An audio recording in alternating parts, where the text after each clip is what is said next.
Hey, May 40 here. So I had no intention of doing a stream this evening. I was just going to go on with my life, study some Torah, do some mitzvahs, take it easy, just finish off watching Say Nothing, this compelling TV show streaming on Hulu based on one of the greatest books of the past 20 years. I had grand plans, just going to relax. And then, as I'm minding my own business, I'm not troubling anyone. I'm not hurting anyone. I have no desire to offend anyone. I just want to live and let live. I just want to love and be loved. Right? I just want to open myself up to all that God has in store for me. Right? I have nothing but the most honorable of intentions. I have no desire to seek controversy. I don't need attention. Right? I am at ease with myself. Be loved. I'm at ease with other people. I'm at ease with my fellow Americans, my fellow Jews. Right? I don't need people to watch me. I don't need people to listen to me. I'm not hurting anyone, and no one's hurting me. All right? I am a rock, and I am an island, and a rock feels no pain, and an island never cries. All right? I was just in a completely inoffensive mood. Had absolutely no desire to talk to you right now. I was in a quiet, humble place. I was out of the realm of judgment, and I was simply in a place of observation. Right? I had no desire to start making cracks. I had no desire to start spouting this or that. I had no desire to impose my opinions on anyone. All right? And then, just as I'm about to settle in for the night, right? I'm just reading a nice, calm, quiet story by Jenna Price. She's a columnist and an academic columnist for the Sydney Morning Herald. And I thought, I'll get a nice, inspiring story. I took on Alan Jones. I survived, but the backlash terrified me. So Alan Jones is an Australian talk radio legend, Australia rugby coach who was arrested for lewd behavior in a public bathroom in London around 1990, and then there are a lot of blokes who said that Alan Jones molested them.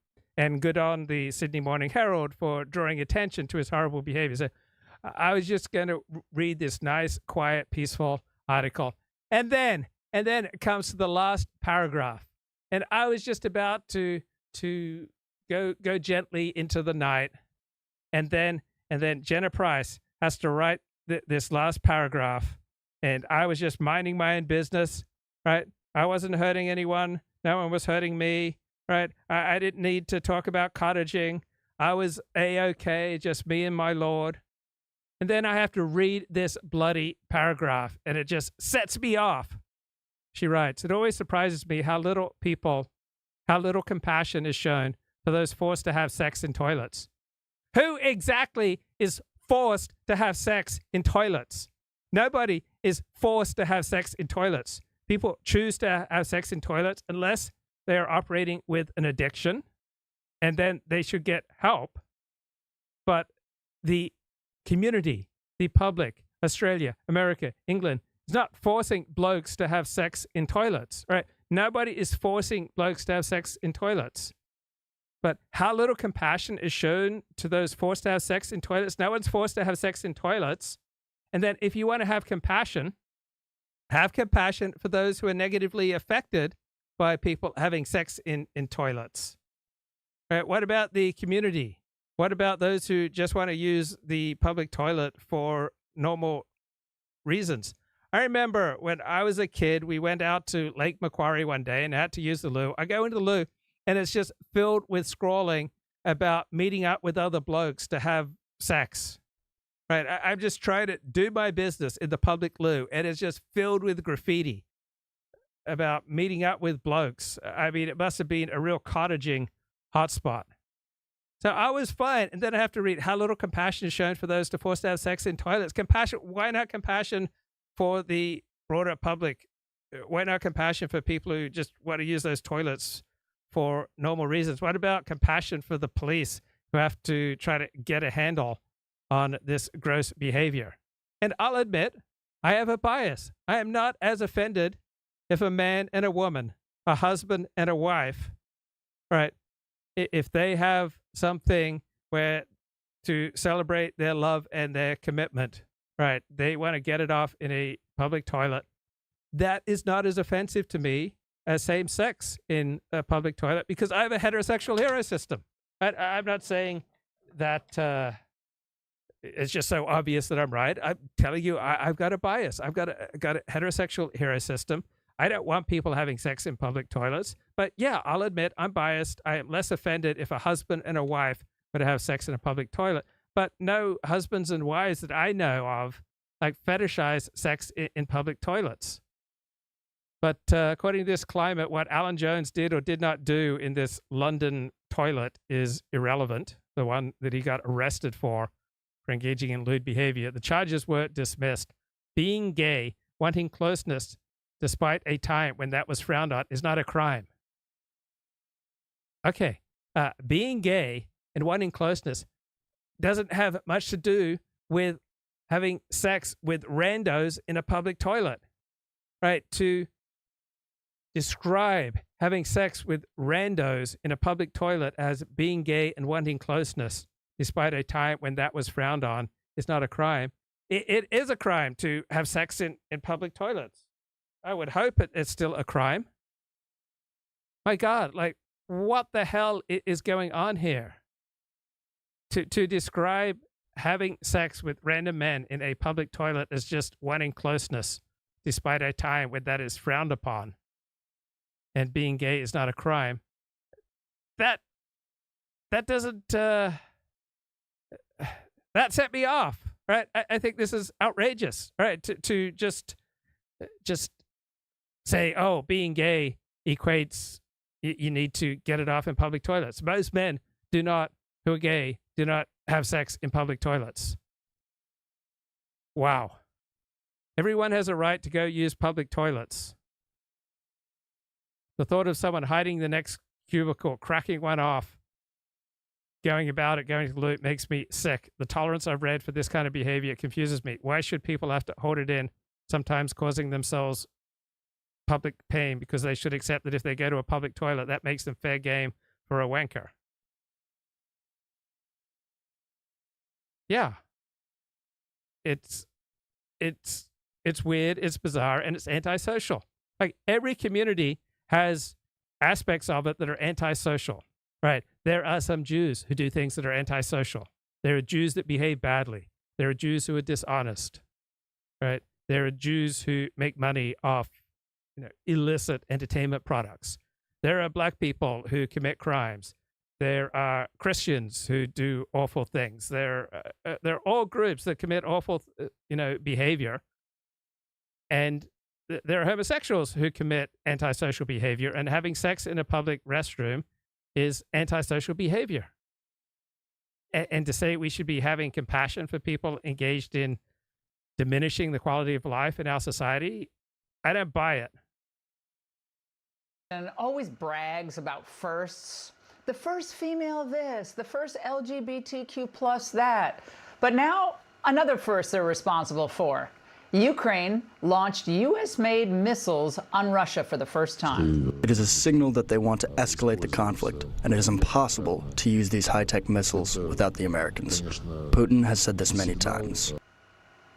Putin warned us that getting this deeply involved would be considered an act of war. And today, after that attack, he lowered Russia's threshold for the use of nuclear weapons. Joining me now, Elbridge Colby, former Deputy Assistant Defense Secretary. Elbridge, so I guess Putin could be bluffing here, right? But should Biden, at the end of his term, be taking that risk and putting the Trump administration, incoming administration, in this position? Well, absolutely not, Lauren. Great to be with you. I mean, first, the American people have delivered a resounding mandate for President Trump to go in a very different direction and try to end the war in Ukraine, and Biden seems to be undermining him here. And even more, Laura, the step doesn't even seem to make sense. The Biden administration basically admitting in the New York Times that the step is unlikely to materially change the military situation. Neither the Ukrainians nor we have sufficient weapons of this type, the ATACMS. And the Russians are continuing to move forward. The Deputy National Security Advisor admitted down in Brazil yesterday, I believe, that the situation is extremely difficult and the Russians will always up the ante. So it's this perfect example of the Biden symbolism over effectiveness, which is something that's still very dangerous because, as Lavrov pointed out, Putin himself has made significant threats. And the nuclear thing is very serious. But I would just stress that it's a lot more on the table. Horizontal escalation with the Houthis, with Iran, with North Korea, with China, et cetera. So this is, I mean, just digging us deeper into the hole without any sort of progress. No, it's so terrifying given the fact that this man can't even find his way into a G20 photo shoot, and he's getting us deeper involved in this. By the way, Elbridge, this just in from the Washington Post, President Biden has now authorized the provision of anti-personnel, I love that, anti-personnel landmines to Ukraine. Yeah, I mean, they're trying to pull off all the restrictions that they'd held for the last 2.5 years, and in this sort of last, gasp of while they still have the policy building, maybe trying to tie President Trump's hands. And it's not gonna work. The Russians have mobilized their society, they've mobilized their military, they're moving forward, unfortunately.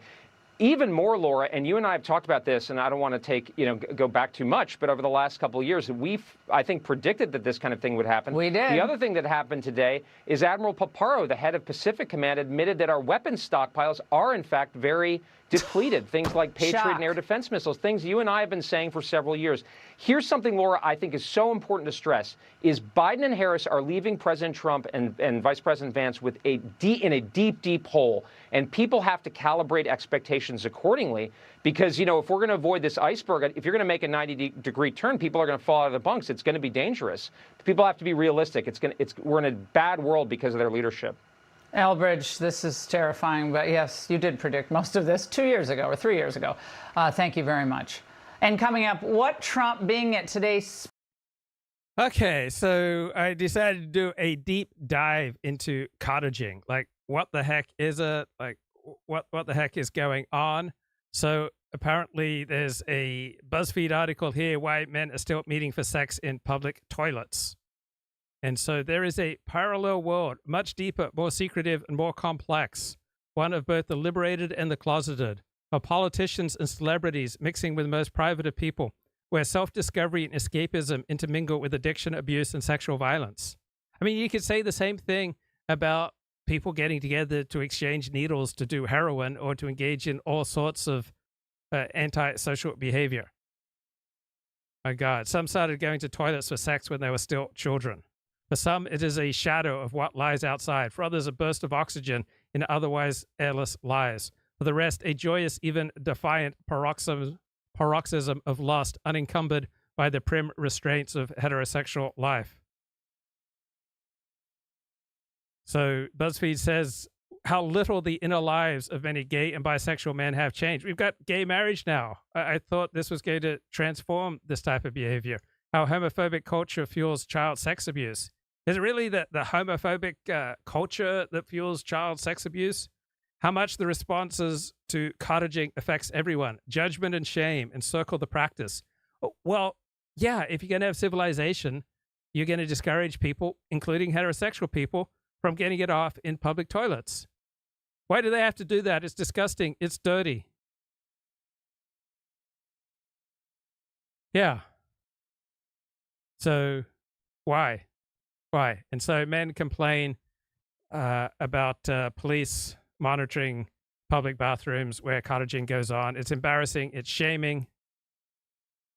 And all these men in this article repeatedly were getting caught or close to getting caught.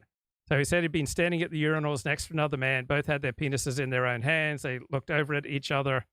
And then they heard a voice call out. The police were, "Yo, I see you. You two come with us. If you try to run, we'll arrest you."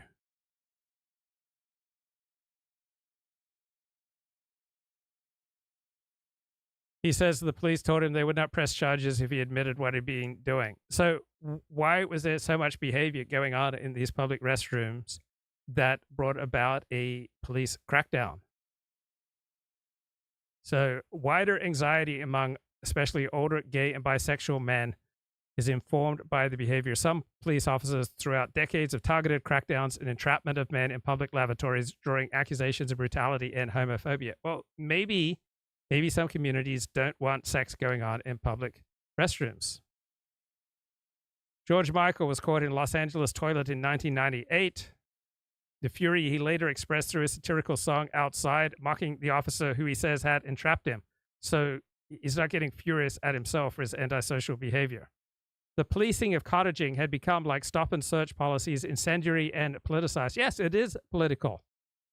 Some people want a certain type of community, and other people want a different type of community. So this is an area where federalism is a good thing, where public sex in public restrooms is A-okay, then perhaps one should go live in that community. All right, Michael has for 40 years gone cottaging and cruising across the country. So he must have had sex with hundreds and hundreds of men. Right? This is type of behavior that spreads a lot of diseases and tends to be quite antisocial.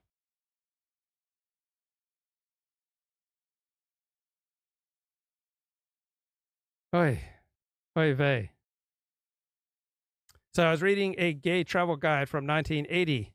Reminded me I never understood the mechanics of the toilet pickup. One of the notable features of the guide is that among all the bars and bathhouses listed, many of the locations suggest cruising toilets. This seems inherently sketchy. How would you know when it was safe to signal to someone? Don't you run the constant risk of an embarrassing and dangerous confrontation? Do you have sex in the bathroom or at a rendezvous point? So this is a post. Yes, the signal has been around for decades in the United States and Europe. One person initiate contact by tapping his foot in a way that's visible beneath the stall divider. If the second person responds with a similar tap, the initiator moves his foot closer to the other person's stall, and they keep getting closer and closer. One of the men will slide his hand under the divider. That means he's inviting the other person to present himself and show what you got. Usually you see a bunch of really cute guys just hanging out, walking around the public toilets in the park around 3 a.m. You generally have a pretty clear idea of what's going on. It's the time of day that's key. Public toilet sex is just the thing of some guys. It's the danger. It's the hilarity. It's the craziness. I wonder, why is this still going on when it's completely socially acceptable now to be gay? I guess it's the thrill of the danger. Some places became notorious, like Bloomingdale's bathroom or certain train cars during rush hour. It was the thrill of danger that is the appeal. It's a form of exhibitionism. It's the idea that you might get caught. Spy squads did and still do stake out noted cruising spots, including bathrooms, including recently. And there was an Al Pacino 1980s movie, Cruising, directed by William Friedkin. Gay community worked out all sorts of codes to communicate. Some places in industry it was okay to be out. Other places it was dangerous.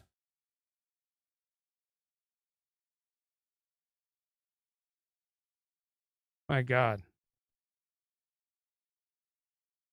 So all sorts of films and books about this. I mean, if this was a key part of my culture, I'd be embarrassed about it. If that was just a key expression of being Jewish, that you have sex in public toilets, I'd be embarrassed about it. You would get off on this, obviously antisocial behavior. Seems like a really bad idea. Why do so many gay men still go cruising and cottaging? Cruising for sex in public has long provided men with an outlet to explore their desires. Heterosexual men have tons of desires too. It's generally considered socially unacceptable to engage in them like this. 50 years ago, cruising and cottaging weren't the fetishes or fantasies that they are now. They were a necessity, the only way for most men to meet other men. Really? This was the only way to meet other men?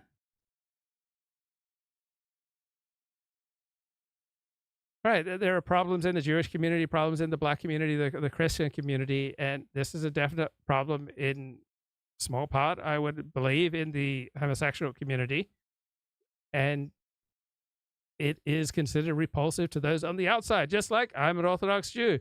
There are plenty of practices that we engage in that would be considered repulsive to those on the outside. So if you want to enjoy a vibrant in-group experience, by all means, enjoy a vibrant intense, happy in-group experience, but have some awareness of how outsiders are going to view what's going on, right? They may have a very different attitude, and then if you start offending enough people, right, they are likely to retaliate.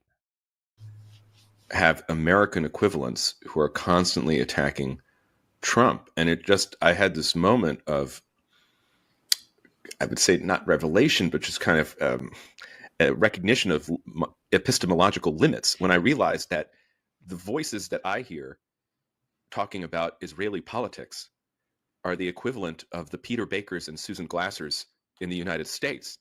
And so I don't believe half the things that Peter Baker and Susan Glasser say. So you have to approach Israeli politics, I think, and the media in Israel and the institutions in Israel, which are aligned against Netanyahu and his coalition, with the same amount of skepticism and incredulity. Well, that's the interesting thing, is that the Israeli state is not deep.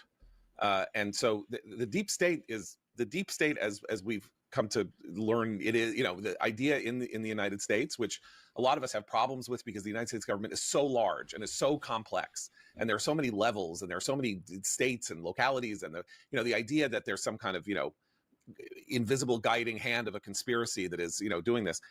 It's real in Israel. It's right there on the surface. You have the judiciary. The deep state is your equivalent of defense secretary in Israel. Yeah, or no, but like the attorney general in Israel has the power to tell to tell the prime minister he can hire this guy but not hire that guy, without any real legislation that gives him that authority, but based on rulings by the Supreme Court that itself appoints itself. So that's what this judicial reform stuff is about. Overturns reforms to its rules. Right. And the thing is, a reform, and the Supreme Court knocks down the reform to the Supreme Court's power to knock down reforms. Yeah. And by the way, so I don't want to now we're sort of devolving into a conversation about the judicial reform process, but Israel doesn't have a written constitution. Therefore, it doesn't have checks and balances, and all democracies, all representative, but need checks and balances. And so checks and balances were sort of created ad hoc. And that's not a good way to create checks and balances, because personalities then get involved as opposed to institutions. But I want to point out that the deep state, when Bibi fired Yoav Gallant, his defense minister, he said, Gallant said, there are three reasons that I was fired. One of which is I disagree. We have a disagreement on how much to stress the release of the hostages. Well, okay. I mean, so the argument seems to be the deep state wants to make, or the people who hate Bibi want to make, is that he likes the hostages being hostages because the longer they're there, the longer he stays in power. This is a repulsive and repugnant and evil thing to say about I mean, it's just, imagine saying that about anybody, that he wants, a 3-year-old baby, a 2-year-old baby to be, like living in the tunnels to keep himself into power. Bibi may be a hard person to like, but you're accusing him of a deep crime for which he will live in Gehenna for eternity. But I wanted to point out Noga Tarnopolsky, who was a longtime Israeli journalist, put out a tweet the other day saying, very unusually, Shin Bet, which is the intelligence agency, released an image of Shin Bet head Ronen Bar, IDF Chief of Staff Herzl Levi, Mossad Director David Barnea, and Major General Nitzan Alon, quote, meeting to promote efforts to bring back the hostages, unquote. Guess who's missing, she says, meaning Bibi's not there, right? That's who's missing, is Bibi. So therefore, obviously, he doesn't want to bring back the hostages because he's not at this meeting, or they're having a meeting behind his back, whatever, it doesn't matter then. Here is her explanation of the picture. Backstory to picture seems to be security chief's message to Netanyahu that Hamas, what's left of it with nothing left to lose, will not compromise on a formal end to the war in Gaza and full military withdrawal. No flexibility on Israel's side equals death for the 51 plus or minus surviving hostages. Okay, so define flexibility. What do you mean they need to show flexibility? Okay, I just needed to take a break because there are crazy Jewish activists, right? There are crazy black activists. There are crazy Christian activists, right? All group has its crazies, but there are a substantial number of gay activists who want to make the case that we should be A-OK with cottaging, that if you're not completely tolerant of this kind of bathhouse activity, then you're a bigot. And I have I have a problem with this, all right, because I have a particular hero system, right? My biggest fears are impurity, disorder, and I guess this touches on my deepest fears. I fear that we'll have an explosion of diseases, that we'll have a breakdown in social order. I fear people who are just addicted to their lust so that they will risk everything to just get it off with some random stranger in a public toilet.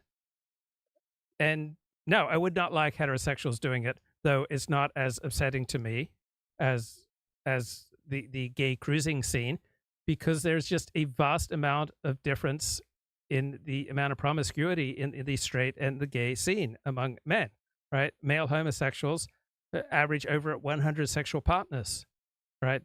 Heterosexual men typically average about 5 sexual partners in a lifetime. Okay. Hamas is near death. Hamas is, from what we can tell, has somehow decentralized the hostages, in part to, make sure that they're not so easily found. What is it that Noga Tarnopolsky or these 5 guys sitting around a room discussing how to deal with the hostages, what is it exactly that they think, to whom should he be showing flexibility? Who's in charge of Hamas? Who's negotiating on behalf of Hamas? No one. And I've noticed this in a lot of hostage. Bibi's reputation. Yeah, I've noticed this in a lot of hostage discourse in the recent days. Hamas is it's just assumed that Hamas will agree to whatever proposal Israel puts forward, when history suggests no. And 2, who would agree at this? I mean, who is there literally to agree? We know that Hamas is still raiding the humanitarian convoys and stealing the aid and taking it underground, but the Qatar, we don't know whether the Hamas leadership in Qatar, where they're going. Are they going to Turkey now? Are they still in Qatar? The situation is much more complex than I think that the anti-Netanyahu faction in Israel is suggesting. No, and they turned down know a deal too. They did get together with the Egyptians a few weeks ago and try to work out a brief pause for 4 hostages or something like that, as a sign that Hamas. That there's someone in Hamas who can agree to a deal, right? Prove to us that we should be negotiating with you, whoever you are, number 17 on the list, because we don't know who you are. And Hamas walked away from that table. May I make my recommendation so Christine can catch her flight? I just want to say one thing, and then you do that. Okay, all right. Quickly, which is, this is just character assassination. Now, Bibi's been in power too long. You could make the case this is what happens when you're a prime minister over, 4 decades or something. It's not great to be a dominating figure like this. Everybody says, get out of my way. You're in my way. You're making it impossible for me to do anything. This is a way for the popular culture in Israel, led by this not so deep state, to say Bibi is responsible for the condition of the hostages. And you can hate Bibi, you can loathe. I don't care how you feel about Bibi. The hell with you. That is disgusting. It is a disgusting thing to do. He has been doing nothing for the last year or so but trying to save it. They figured out how to fight the war. He pushed the button on fighting Hezbollah. He's led the country into the raids on Iran. Everything that Israel likes that has turned around has happened under his leadership. They can't get the hostages out, or they're having incredible trouble. And you're going to blame a Jew for the hostage taking of the world's worst monstrous anti-Semitic force, and you're blaming the duly elected, legitimately elected prime minister of your country for that. Shame on you. Okay, go ahead, Matt. Okay, I'll be very brief to respect Christine's time. Okay, let's get a burst here from Jesse Waters and Fox News. Welcome to Jesse Waters Prime Time tonight. What do I mean by pithy? How about this? Republicans want to kill your kids. Sorry, Democrats. We're making America normal again. Jordan Peterson is here.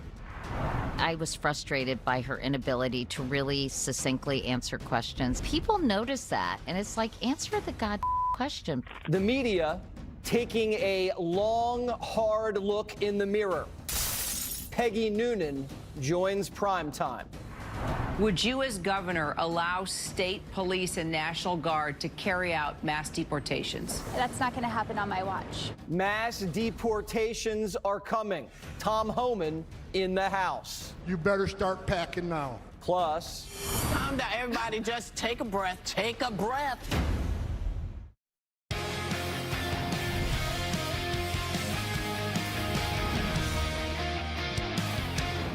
The Eagle has landed.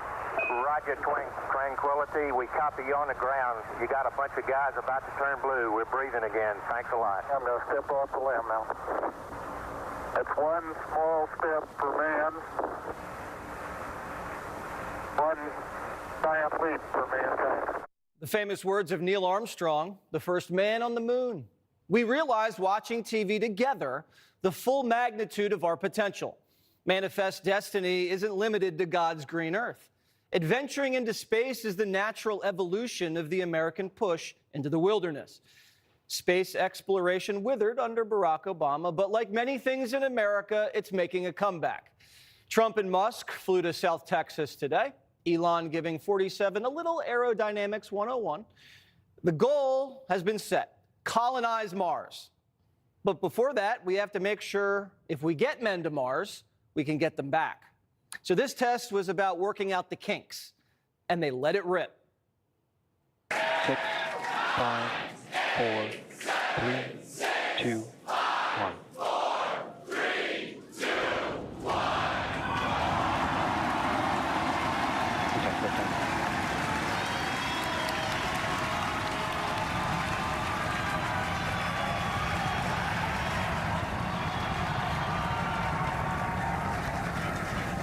The mission was a success. SpaceX fulfilled 3 of the 4 goals: reignition, splashdown, vertical reentry.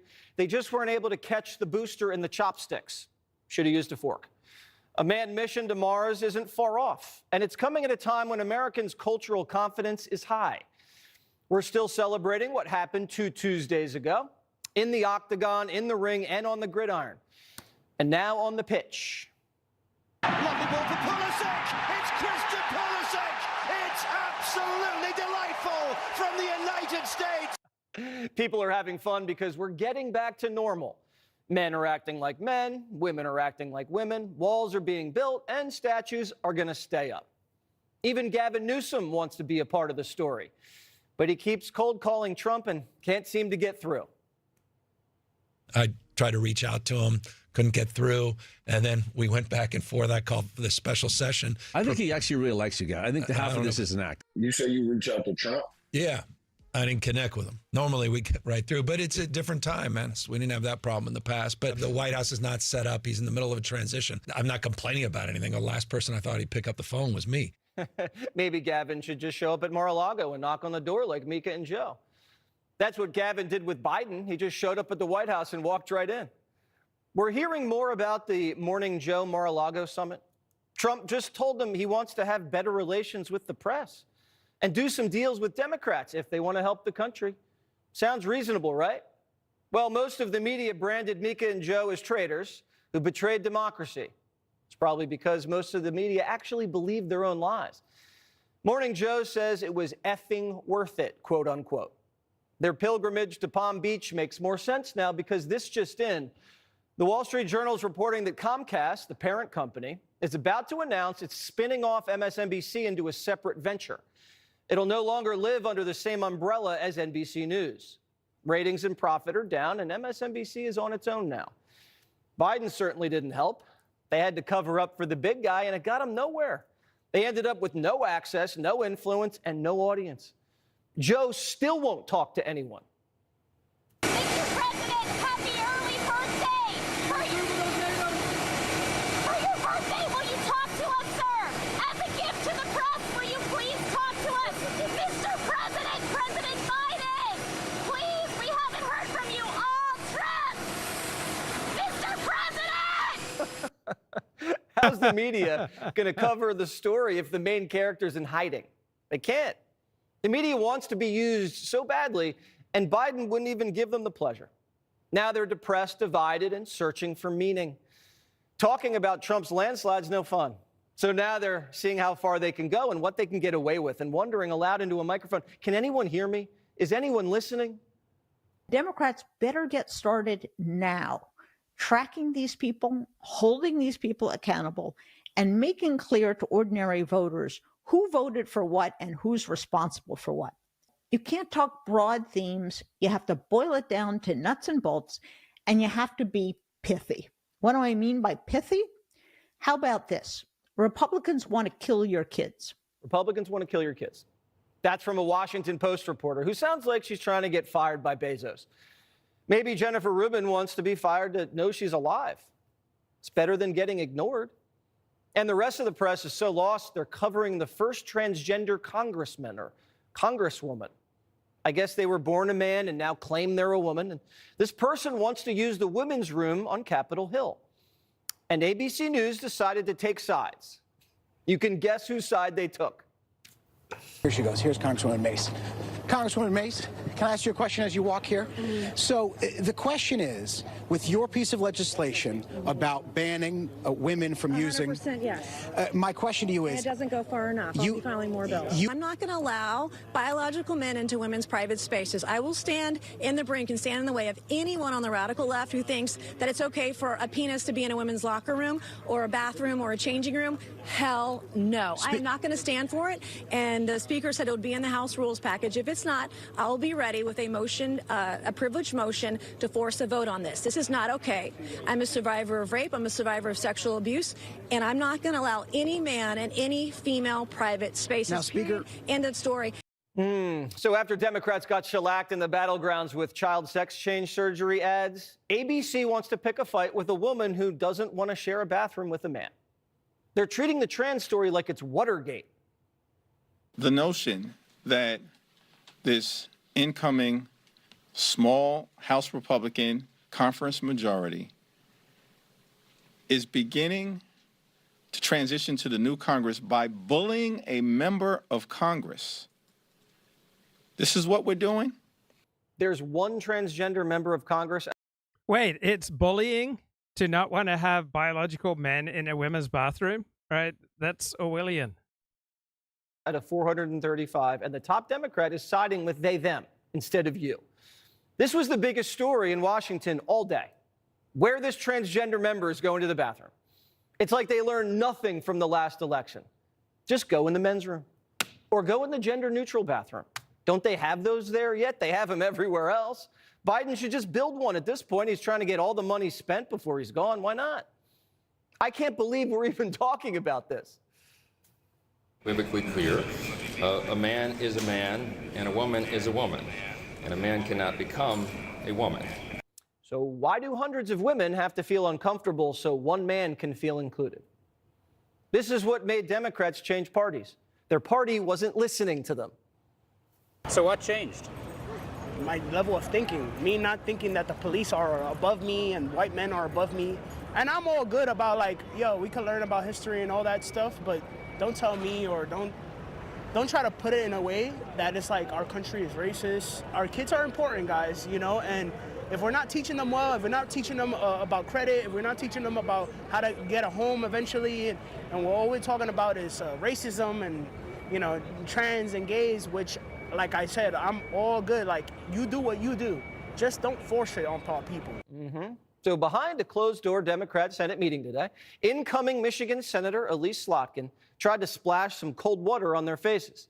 Quote, it's not rocket science, but talking about those issues plainly not from the faculty lounge, but from the assembly line is, I think, a very important message. So the country's starting from scratch. We have a blank slate. We can write our own story. This last crazy chapter is over. The new American century of a new golden age returns to what America's always been, a land of opportunity, where the American citizen with vision and grit can shoot for the moon or even Mars and make it there. Trump and Musk are watching rockets shoot into space, and the left is saying Republicans want to kill your kids and bully men out of women's bathrooms. As you can see, this is going to be a struggle for some people to find their place in the world. But if you look to the past, it'll tell you where you need to go. Famed psychologist and author of... Okay, so there was a special edition of the two-way Marc Halperin show this afternoon, and this evening it took place live in the Comedy Cellar. Here's an excerpt from Dan Turrentine. I tell this story. I tell this because when I first joined the show, Marc gave me some advice. He's like, humanize yourself a little, like show them a little bit of your personality. So I was out with my wife on our first date night after I went on the show, and I said, "Hon, let's take a selfie." and I'm going to put up that we're on a date, this is like Americana.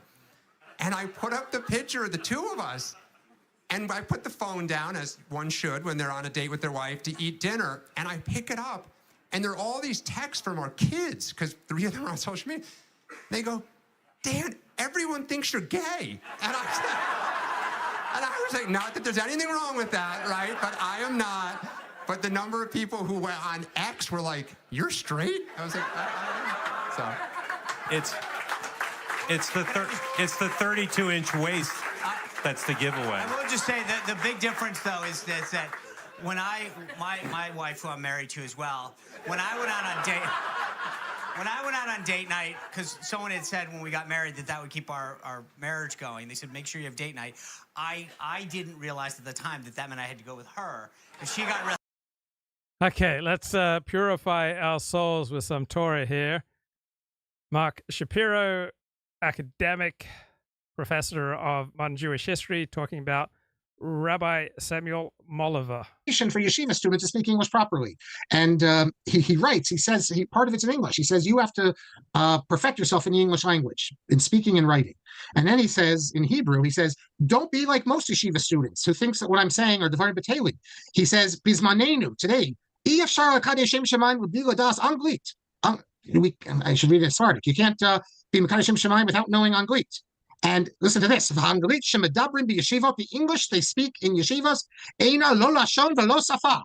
That is English, yeshivish. That they speak in yeshivas is not English, it's not safa, not lashon. Sometimes you hear these rabbis like on tapes or on podcasts, and they speak perfect English. Other times you hear them, and every other word is a Gemara expression or Hebrew or Yiddish.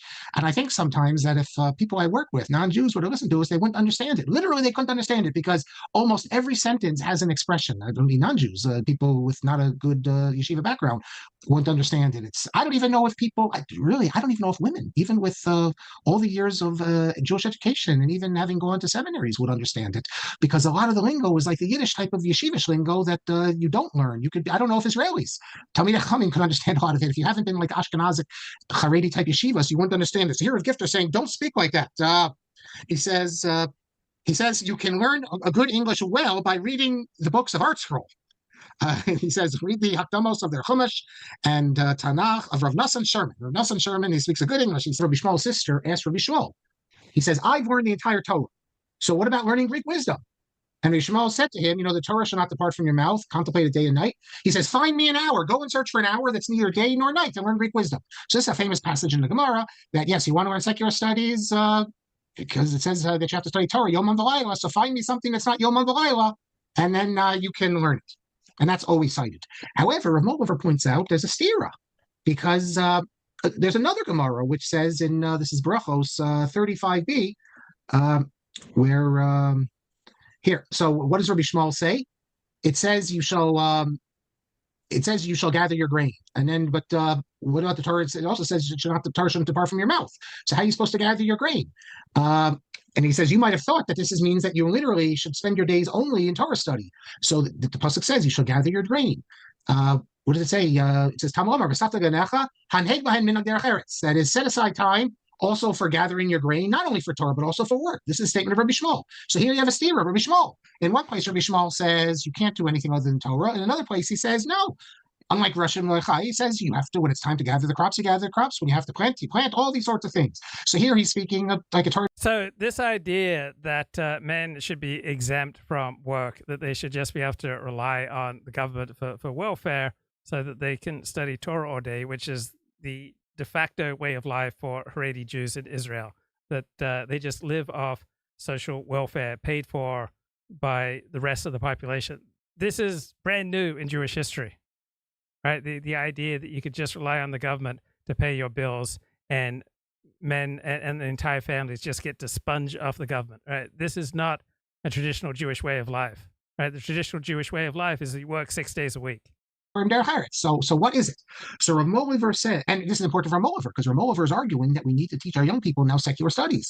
And if you're going to come to him with an argument from Rabbi Shmuel, well, what's he going to respond? So he says that in the first case, the person where the answer was, find me a time that's neither day nor night, He says that is all that person was interested, his nephew, not what Sarf Chayav, Rakla Oneg V'Shashuim. He just wanted to know the language for the sake of knowing it. There are no Greek ideas.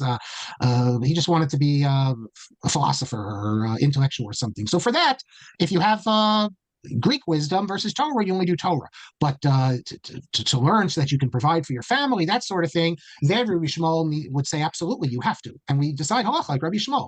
So here's a good question, though. Rav would Mohilever support the Torah Umada, Rav Lichtenstein idea that, yes, you should read Emerson and Whitehead and all these things and Augustine? The answer is no. Because Rabbi Shmuel says we don't need those things. If you find me a time when it's neither day nor night, then you can read Augustine, and then you can read Wordsworth and all of these people that Rav Lichtenstein liked. But other than that, you can't. So Rav Lichtenstein, obviously, and the whole Torah Mada philosophy is going to have to find other sources to justify removing oneself from Torah, because if you're reading Milton, you're not reading Torah at that time. But so, as you know, they certainly do have their sources and they can justify it, and that's not a problem. But he continues in this article that he said, so, why is this even a chiddush, what he's saying? He says that the Gemara tells us that just like Hashem, it's a kiddushin. I mean, there's a chiyuv. The Gemara says you have to teach your child a trade. By the way, the Rambam doesn't record this as halacha explicitly. He seems to, we've talked in the past, he seems to refer to it in another place, sort of derech hagav, but you'd think that he put this right there. But the Gemara says it explicitly, and I think you can usually take it to the bank that when the Gemara tells you something, especially for practical life, and you do otherwise, it's going to create problems for you. Okay, there's a scandal going on in Israel that is reminiscent of Donald Trump's struggles with the deep state. Yeah, it's completely familiar. It's familiar, by the way, before the Trump era. I encountered things like this when I was in the White House. We had there was a debate going on when I was in the White House about whether Iran was killing Americans in Iraq or not. Clearly they were. The information about this was, for a whole bunch of reasons, we don't need to go into it, but it was being held in Iraq, and it was not by both the military and the CIA, and it was not getting up to Washington. And I got word of this through some back channels, and I was young and naive. I had been an academic, and then I was working in the White House suddenly, and I did not know the wily ways of Washington. But I brought some guys who were from within the intelligence community into the White House to brief us on some of this stuff, and it caused some real ripples because because we were going over the heads of the intelligence officials in Washington. Yeah, it was a real eye opener for me. And so let me just ask you, what's your theory of what's going on, and then I'll tell you what I think is going on if it's different from yours. Okay, so the difference between your example and what I think is going on is that these people saw documents that they thought the prime minister should see, and they went to their superiors and said, this is something the prime minister should see, and their superiors blocked them from blocked the passage of those documents. Yeah, the same thing in the story I'm telling you. I didn't tell it very well, but this is the same thing. But anyway, go ahead. But the point is, they actively blocked that information, and then some responsible officers said, no, this is something the prime minister should see, he's certainly entitled to see.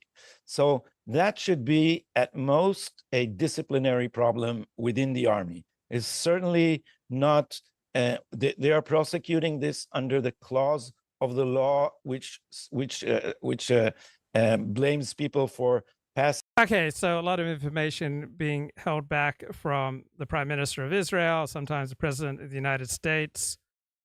All right, let's get more from this evening's Marc Halperin two-way show with Sean Spicer and Dan Turrentine. Does it get any more MAGA than Kimberly Guilfoyle? No. Okay, here's what she tweeted today. Message to DC Republicans. You're in power because of President Trump. There's a MAGA mandate. No more business as usual. So, in this face-off between Senate Republicans and MAGA, particularly as it comes for the first several weeks now, it's going to be about confirmation. Who will win? The swampy establishment Republicans or MAGA? Oh, MAGA wins every day of the week. Yeah, I mean, so you guys still think all 5 confirmations? Yeah, I mean, No, I do not. No. and so Dan's like, well, MAGA wins a little.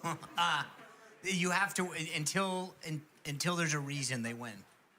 Right now, there's still not a reason to take anyone down. I still continue to think that Fox News hosts... Come on, man. Your mic's not working here. Okay. You're going to say they matter. You know that it's not just that Pete Hegseth was, yes, he came to Providence because of his appearances on Fox, but he's written books on the military. He's talked about the reform that's needed, the problems that exist right now in DEI training and lack of focus on mission readiness. So I think the people who have a problem with Pete Hegseth are largely people who are afraid about military contracting. About the Democrats. Chuck Schumer, put him on a milk carton. Normally the guy loves to talk to the press, not seen him. What do you think's going on there, Dan? Yeah, Dan. Can we go back to nominations? Oh, man. Dan's mic's not working. Businessman who was a reality TV show host. That's right, Mark Cuban, 2028. I think there's a lot That's of hilarious. positives, and I Mark think he'd be a Cuban dangerous for candidate for the Democrats. I wonder what your opinion Democratic is. nomination. Thank you very in much. I know Mark 2028. Cuban agrees with you, but let's see what these guys think.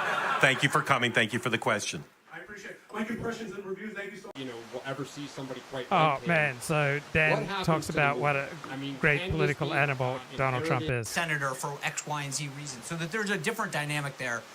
And then the third parties are a whole separate can of worms because people who vote for third parties have a variety of reasons why they do that. Sometimes because they... Damn. Sound quality just not good enough. All right. Well, the fact is, there are communities that don't follow this approach of the Gemara, but it's right there in the Gemara. And then he continues, Kol Torah she'eini ma malacha sofa b'teila, that the Chazal also tell us that you have to add something to Torah. Now, of course, what do people learn all day? Well, that's referred that when the Gemara says you need to add something to Torah, malacha, it's referring to the average person. The majority of people. Is that 90%? Is that 99%? The point is that it's Torah only. The Gemara tells you itself is not the proper way. That's just not the way the world can work. And then he goes on in his article saying that, don't worry, these schools we set up will be under the supervision of Gedolei HaRabbanim. And then, and when we do that, he says all the young people, all the families will send their children to these schools. It's interesting in this article. Then he speaks about the army situation. I briefly mentioned it last week, but he says that when the non-Jews attack us and say that we don't want to go to the army, we try to get out of it. He's saying that they do this. They say this because of sinna, and they're just distorting the truth. Needless hatred. I mean, this is like that's sometimes true, but often not true. When you had World War II and the Vietnam War, you had an explosion of yeshivas in Brooklyn and in Pico Robertson so that many Jews could get an exemption and not have to serve. Said last class that some things you have to take with a grain of salt because of the censor. Obviously, when Mohilever is writing about how we need to educate secular studies, he means it. But when he writes about how it's a canard to say that the Jews of Russia wanted to get us serving in an army, it's not a canard. Everyone knows that that's something they wanted to do. Okay, morning meeting this morning. All right, guys. You want to say anything about the Russia-Ukraine situation to start with? Some on the right are saying Joe Biden did this to start conflict and make it harder for Donald Trump to bring about peace, to keep the Ukrainians on the offensive. Others say, it's not motivated to hurt Donald Trump. But Sean, thoughts on that? I mean, I'm actually concerned that Putin believes that there's a window between now and Trump's inauguration to to become more aggressive, to do things that he doesn't think Biden will have the will to fight back on. And he wants to get whatever he wants to get done between now and January 20th. So this signing of this new proclamation regarding their use of arms should be very, very concerning. And so my concern is actually that Putin wants to claim that this is the window that he can do something before he actually has to face Trump, and says to Trump, "Hey, you're not president yet. Let me get away. Stay out of this while I, square off with Biden." What would that include, though, Sean? I don't know. That's why I'm saying I'm concerned. I think you've got Biden down in Brazil, the vice president hanging out in Hawaii. I mean, I believe that Putin wants to send a message, and he believes that he can send it before Donald Trump comes in, so he can say to him with a clear conscience, hey, this wasn't about you, this was about Biden. Folks, so they could be briefing walls, I think. Right. I think that but would I think be, it's incumbent I think upon that'd be your proper. point. That'd be proper. I think they owe it to us to say we are in contact with these people to make sure that they are in the loop on this. I agree. It I adds some agree. reassurance to us because this is not, you have Putin talking about firing missiles and using nuclear nukes. We have Yeah. a right to know that the current administration is actually on top of this. Yeah, and let's be honest. I raised the Joe Biden not talking to the press for several reasons. One is accountability, but the other is tens of millions of Americans don't think the guy's running the White House. He's running it more than those skeptics think, but he's got severe acuity decline, which has been going on now for nearly a decade. And the vice president's in Hawaii. Sure, she can help out from there, but it's a scary thing. All right. Yeah, this is a disaster. Just giving Ukraine the opportunity to fire American missiles into Russia. News alert, with just months left in Joe Biden's lame duck presidency, he's decided to authorize Zelensky to fire American-made missiles into Russia. And the missiles have started to land. And Putin not taking this very lightly, he just officially lowered his country's threshold to use nuclear weapons, warning the West that a conventional attack on Russian soil by a nuclear nation would be enough to trigger a nuclear response. So this election transitioned the working class into Republicans. That's the kind of transition we can get behind. And it's left the Democrats alone on the coasts, wondering how they let Rogan slip through their fingers. President Biden's checked out. He's disappearing behind palm trees and wandering into the jungle.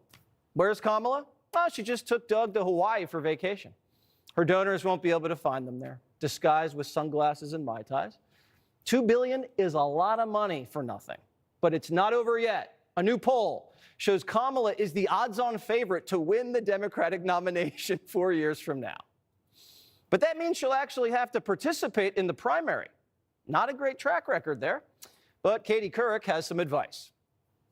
I think she really did well in so many areas, and but I was frustrated by her inability to really succinctly answer questions at times, Jen. You know, people notice that, and it's like, answer the question, please. In 4 years, the country could look a lot different. Many people are predicting a new brand of American populism. Okay, so talking about people working in politics, here's a key question. What's most important to you, looking powerful or actually making a difference in the world? So that's a good question, not just for people in politics, but for anyone. Do you most want to put on appearances, or do you most want to make a difference? Putting those chess pieces on the board. Sean, if you were advising someone who was up for both Treasury and NEC, which is the better job? Depends on your ego. In this administration, which is the better job? Depends on your ego. I think that NEC is more powerful, has more sway, more connection. I mean, it's sort of like the NSC to the DOD, right? You're actually calling the shots, but it's pretty cool to have your own plane and to fly around and be the Secretary of Defense. And so if you want your name on money and all of the trappings that go with the Secretary of the Treasury and the historic, lineage that accompanies that. Great office. Oh, huge office. And so if that's who you are, but if you want a power base and you actually want to affect change, then NEC is more powerful. But correct. I think 100% correct. And that's why all this focus on Treasury is silly. NEC is the person in the Oval Office nonstop with the president. Secretary of Treasury is the guy or gal stuck in Jakarta at some international finance minister meeting. Yeah, but I think that when you look at the people who've had these jobs, right? So like Stephen last Trump, I mean, like he was perfectly suited for that. Like he was obviously really smart when it came to finance, but like they're very accomplished people. Having a job where you fly around the world representing the United States is pretty cool. It's a great job, but if you want to affect the policy of the administration the first 200 days, you're better off being an NEC. Right, but it's a difference between being a staffer and being a cabinet member, and that's I can't cut my line. I'm telling you, there's an ego. There's an ego aspect of this. There is, but all I'm saying is, if somebody asked me, I would say, do you want a plane and a nice office and to fly around and meet with the foreign minister of Jakarta, or do you want to be influencing what the government actually does? and spending time with the president, influencing him on decisions. Treasury's like 200 yards away. It might as well be a million miles. Dan. Yeah, I mean, I was just about to say it's kind of like a king versus prime minister. And if you really do want to impact change and be involved in the granular nature of decision making, look, the other thing is, given that Trump's White House usually has some very sharp elbows, like, do you want to be in the room with the knife, in your hand and coming in your back? Or do you want to show up in the Hamptons and say you're the Treasury Secretary and you were just in, London or Paris, and when you get out of office, if your goal is to, this is crass, monetize your experience, you'd way rather be the Treasury Secretary with all the global relationships than the person who knows the inner workings of the tax deal. Well, and this is why I said it goes back to ego. I remember when I was the communications director for the conference under Bush, and we get a call that says, hey, the NEC can come over and brief members or the staffers, and we'd be like, okay, so who is that? And they'd say, or the Treasury Secretary, and everyone would be like, great, we'll sit. I mean, there is a flashy piece of this that's a lot more appealing. Again, same thing with NSA versus DOD. Like the SecDef may not have the influence inside the building that NSA does, but you have a much nicer little entourage and fly around the world in two. Okay, a key article here by Jason Richwine. Remember him? He was fired in 2013 because he did a PhD at Harvard University talking about IQ differences among various immigrant groups. He's got a post up at National Review, how immigrants redistribute political power without voting. So if we didn't have so many millions of illegal immigrants, Donald Trump would have won this election much more easily. Right? All immigrants, all right, meaning illegal immigrants, shift political power in the United States right now, even without voting, right, through apportionment and redistricting. Right? Representatives in Congress are apportioned among the states according to their total populations, not the total number of U.S. citizens. That means the approximately 20 million non-citizens in the census, legal and illegal, temporary and permanent, bolster congressional representation of high immigration states without increasing the number of eligible voters in those states. Specifically, California has 3 more congressional seats and electoral votes than it would if non-citizens did not count toward apportionment. New Jersey, New York, and Texas each have 1 extra. All 6 of these seats come at the expense of red or purple states, leading to a net partisan impact that favors Democrats. Right, similar phenomenon occurs within states because redistricting, like apportionment, is based on total population. Voters who live in high non-citizen areas of a state receive more representation than voters who live in low non-citizen areas of the state. So imagine a small state with 2 representatives in Congress. The state is regionally divided with 1 representative in the conservative western portion of the state, while the other representative is based in the progressive east. So the eastern progressives implement various local policies that illegal immigrants find attractive: generous welfare benefits, high-density housing, refusal to cooperate with immigration enforcement. As a result, when a large wave of immigration hits the state, almost all of the illegal aliens settle in the east. Let's say the non-citizens increase the state's population by 50%, resulting in the state receiving a 3rd representative. Since congressional districts are drawn based on total population, the East now gets 2 seats while the West has 1. So progressive citizens have now doubled their representation in Congress relative to conservative citizens, even though the state's total citizen population has not changed. There's all sorts of political sorting that occurs after an illegal immigration wave. You might have a town that is initially split between conservatives and liberals, but as immigration to that town increases for non-political reasons, conservatives who prefer a more traditional community move away, while progressives attracted to multiculturalism move in. The end result is the same. Progressive voters enjoy more representation due to the presence of illegal aliens around them. There is a strong positive correlation between a district's share of illegal aliens and that district's support for the Democratic Party.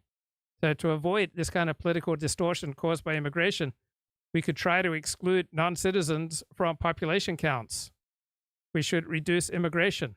Right? Under a low immigration system, structural effects on representation would disappear. With mass immigration of the kind that the United States has been experiencing, right, the distortions are just off the charts. All right, let's get a Think of bit my more own here from party, and even the culture of the Democratic Party changes because there used to be much more contact between the Democrats and the labor movement, in the sense that the Democratic Party isn't responsive to the needs of sort of ordinary, the common man and woman, the working class, and they're too caught up in other issues, or they're too worried about, you know, sort of government regulations and parliamentarian stuff. And they're not like laser focused on getting stuff done. Peggy Noonan's a Wall Street Journal columnist and author of the new book, A Certain Idea of America. It's a collection of her most powerful columns over the last several years, where we've seen just a little bit of news there. And here she is. So I got into this book a little bit more than Jordan Peterson's. It wasn't just the length of the book, it was more accessible. But I've been reading your columns, and I love this book because it's not all about politics. You do an essay on Fetterman and the dress code. You do a Prince Harry chapter, Bob Dylan, Trump, COVID-19. You've documented all of this crazy stuff that's been happening over the last several years. Where do you see this country going after where we've just been? You know, I thought we saw a little bit of where we are and where we may be going in the report you just had.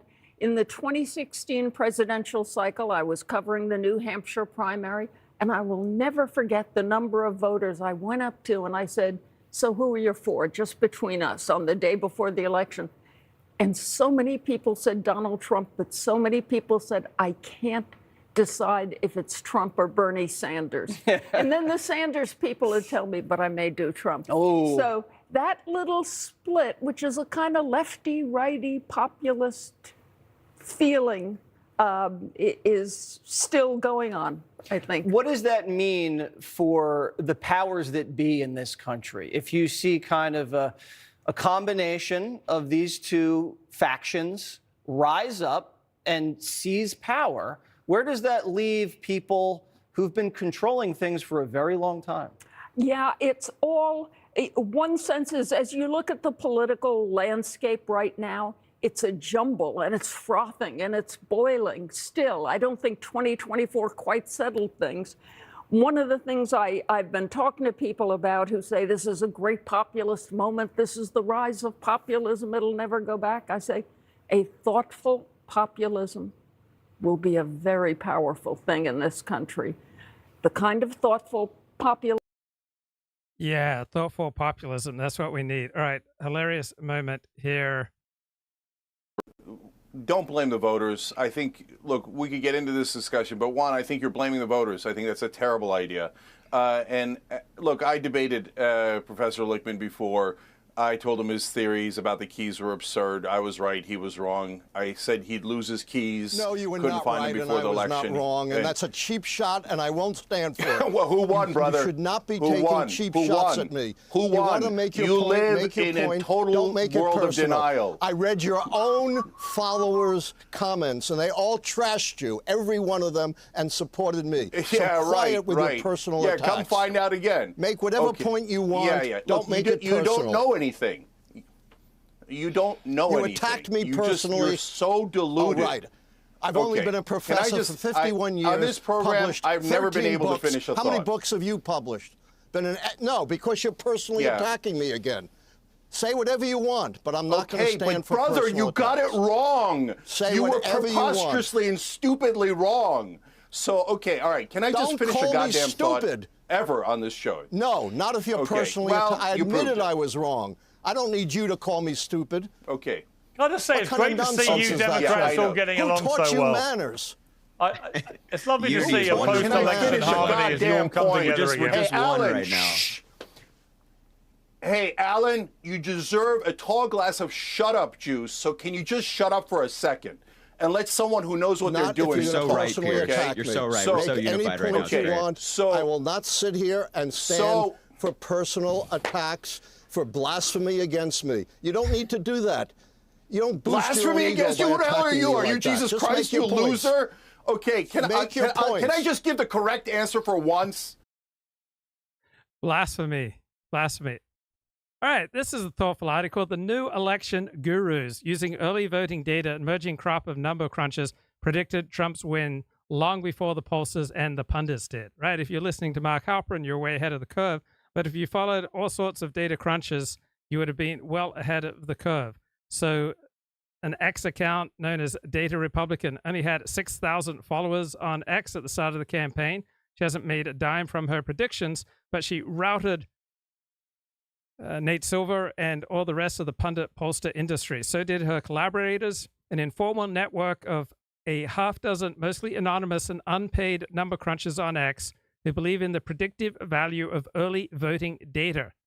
After building their own computer models to analyze early voting data trends in different states, they swapped results and strategies with one another on X and then posted separate predictions. While pollsters were calling the race an unpredictable toss-up, these analysts fearlessly forecast a decisive Trump victory, calling Nevada and other battleground states for the now president-elect 2 weeks before Election Day. So by the campaign's final weekend, they had correctly called 6 of the 7 battleground states for Trump. They were unsure about Michigan.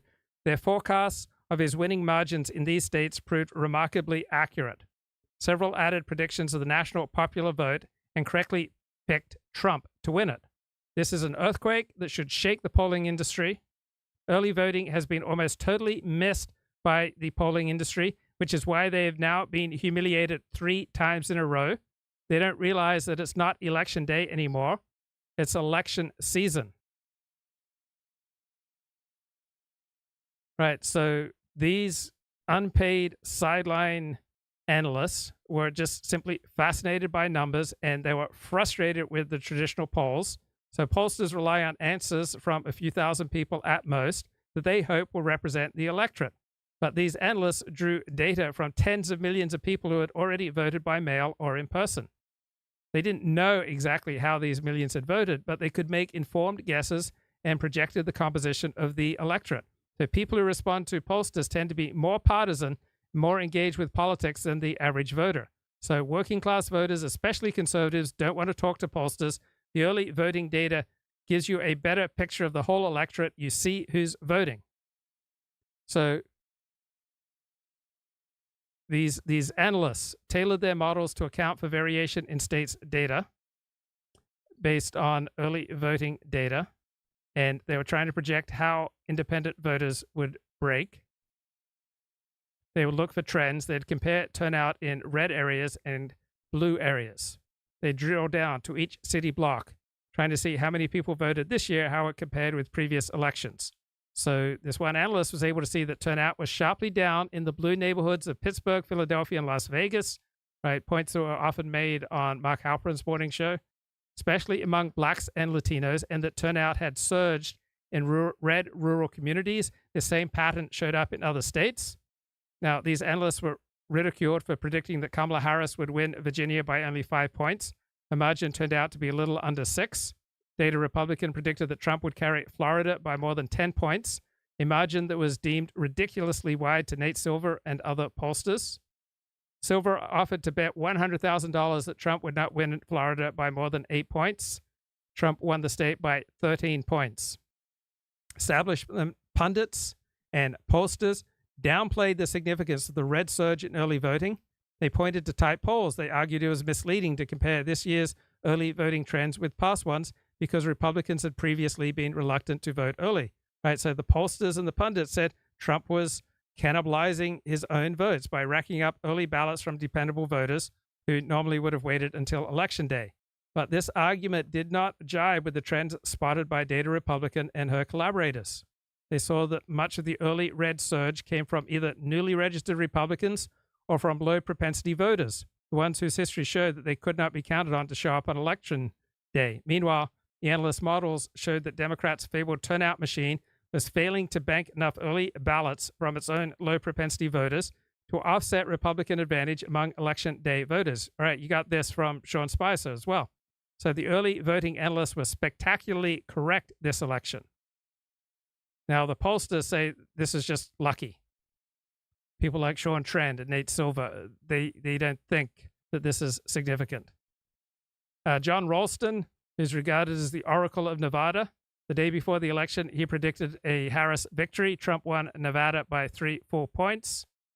Other Democratic early voting analysts called not just Nevada, but 6 of the 7 battleground states Democratic analysts called all the battleground states for Harris. So the Democrat forecasts were gleefully mocked by Republican rivals. On X, their math comprehension was so atrocious, we never took them seriously, Data Republican told me. She said that Ralston never deserved his reputation, and she posted data that showed while he'd correctly called Nevada's winners, his prediction of the winning margins were even worse than those of pollsters. Talking about John Ralston. Ralston kept missing badly on the margins by overestimating Democratic performance. For too long, punditry has been dominated by hacks on the left who want to generate enthusiasm among their voters. Data Republican says there's always a temptation for partisans to look for trends that favor their own party, but the future of early voting will be in tools rather than manual analysis, building products that are capable of slicing data many different ways. So I noticed this. Many of the people who are slicing and dicing the data from the early votes, right, to them, it was very clear that Donald Trump was going to win. Weeks since Trump's landslide victory, and migrants are deporting themselves. Locals say the Haitians who settled in Springfield, Ohio, have already started shipping out. I wouldn't be surprised if we see a mass exodus after Trump confirmed he'll use the military to carry out mass deportations. People take Trump at his word. He's saying we can do this the easy way, or we're going to do this the hard way. The illegals know the jig's up. If Borders Czar Kamala projected the same kind of strength, we wouldn't have a bloodthirsty gang infiltrating 15 states and counting. Instead, her legacy is going to be supporting sanctuary cities that protect tens of thousands of criminal illegals from deportation and letting the cartels man the border. Here's a witness from today's House DHS hearing. A local resident whose property straddles the border told me about the screams of women and children he hears. I found discarded clothing, personal belongings, and chilling evidence of brutal assaults, all under the control of ruthless cartels like the Jalisco New Generation cartel. No one passes through without their approval. Among the discarded items, I found IDs, many belonging to children, some real, others forged or burned. One was the passport of a 5-year-old Colombian girl. A haunting reminder of the dangers these children face. But Democrats on the committee chose to attack the witness rather than fix the problem. That's their MO. One California Democrat's falsely claiming that Trump is deporting doctors. The mass deportations are going to have a negative impact on the U.S. economy. But it's also about lives and family and people who've been contributing to this country for years and decades. These are our neighbors. These are our friends. Some of these people are doctors and our nurses. All right, Trump's not deporting your doctor unless he's in MS-13. Still out of touch, blue state politicians are digging in. They're going to promise to protect illegals no matter what. The idea of calling out, the army into the domestic confines of the United States seems uncalled for and may in fact be unconstitutional and illegal. That's not going to happen on my watch. We will not be participating in misguided efforts that harm our communities, and I've been incredibly clear about that. We are not cooperating with those efforts that actually threaten the safety of everyone by causing widespread fear and having large-scale economic impact. But AOC thinks protecting illegals doesn't go far enough. She wants mass amnesty for all of them. We agree. Being undocumented is a problem. But our solution, instead of turning the military on our own people, is to document them. To document the undocumented. Woo-hoo! Pretty simple.